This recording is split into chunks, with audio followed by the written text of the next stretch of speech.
Kingston 除咗出名好住，其實都係一個幾有投資價值嘅地區。嗱，個概念就好似香港嘅11、12、41校網咁，係因為需求穩定，所以抗跌力係非常強。單計舊年 Kingston 嘅租金升幅就差唔多係倫敦市中心嘅2倍，加上新盤供應係非常之少，所以每次有新盤推出，都一定會有一班家長客去捧場。全新項目 County Hall Kingston 屬於 KT1 Postcode，無論你係行路定係搭巴士去商場、火車站定係送小朋友返學，都只係需要10分鐘左右。County Hall Kingston 最大嘅特色就係一座由 Grade 2 Star 古蹟活化而成嘅住宅，保留咗建築嘅古典風格。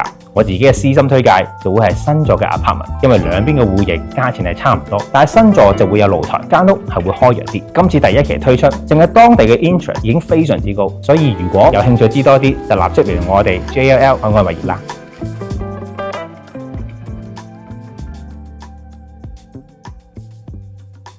To buy or not to buy non-local off-plans properties, assess the risk before you buy. 境外樓花買唔買？計過風險先好。